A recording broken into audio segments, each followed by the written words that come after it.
que les commentaires. Donc, s'il y a des choses qu'on ne peut pas répondre pendant le déjeuner, qu'on s'attend à une durée qui risque d'être autour d'une heure ou un tout petit peu plus, on a beaucoup de choses à vous présenter.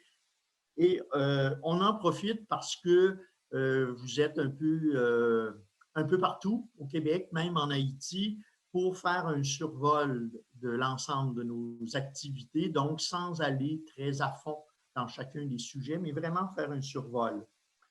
Alors, vous recevrez après le déjeuner un petit sondage. On emprunte les bonnes idées de nos amis d'Outaouais de samedi dernier en vous envoyant un petit sondage d'appréciation après notre présentation. Alors, on est heureux, très heureux de votre présence aujourd'hui. Et puis, on pense être capable donc de faire un survol de tout ce qu'on fait comme activité à la CANU, Granby et région, ce qu'on fait au Québec et ce qu'on fait aussi en Haïti. Alors, j'ai un menu à vous présenter de ce qu'on va traiter ce matin. Alors, immédiatement après mon petit mot de bienvenue, on va laisser la parole à Mme Andréane Larouche qui est parmi nous. On est honoré que Mme Larouche ait pu se joindre à nous ce matin et députée fédérale de Shefford et je dirais un titre très important pour nous, membres du Club des 100 aussi. Alors, ensuite, on va faire une reconnaissance des membres avec notre président, le docteur Emilio Basile. Alors, et Julie Ostigui va nous présenter c'est quoi la route que fait le café partant de Baptiste en Haïti jusque dans notre tasse à Granby ou ailleurs.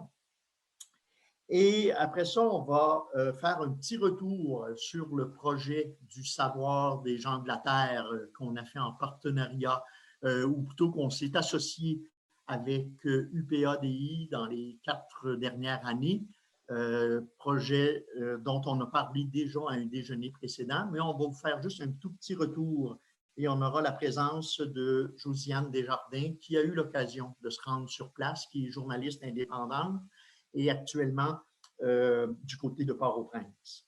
On vous parle par après des 2 projets que nous menons actuellement en Haïti. Le premier qui s'appelle Carboneutre Haïti. Comme je vous ai dit, ce sera un survol, une toute petite vidéo et une présentation de la part de M. Hugo Beauregard-Langelier, qui est secrétaire général à l'UPADI. Et après ça, on va parler du 2e projet qui est un projet d'aquaponie à la ferme-école de Fort-Liberté. On va d'abord vous présenter la ferme-école. Ce sera sœur Maurice Mamoun des Petites Sœurs de Sainte-Thérèse, qui est actuellement doctorante à l'Université Laval et qui va nous parler de la ferme. Et moi, je vais enchaîner un petit peu en vous parlant du projet d'aquaponie. Et ensuite, Ricardo va vous parler de comment vous impliquer ou comment encourager ou faire partie de la chaîne de solidarité que la CANU Granby a créée. Et on aura notre petite période de questions. Alors, vous voyez tout de suite que notre déjeuner virtuel prend plus l'allure d'un brunch virtuel, étant donné l'étendue du menu, mais on s'est tous bien préparés à se restreindre dans le temps pour être capable de toucher à tout, que chacun puisse goûter un petit peu de chacun de ces mets-là qu'on a à vous servir ce matin. Alors, tout de suite, je veux saluer les membres du comité régional. Faites un grand signe puisqu'on devrait être en mosaïque en ce moment. Donc, Julie Ostigui, que j'ai nommée, qui va revenir tout à l'heure.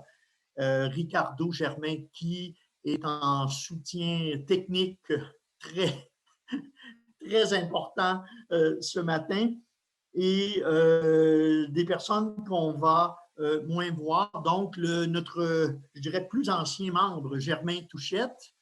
Alors, salut Germain. Et notre recrue de Saint-Hyacinthe, Robert, je confonds Paquette et Marquette, mais c'est bien Marquette. Hein? C'est bon. Alors, bienvenue Robert parmi nous.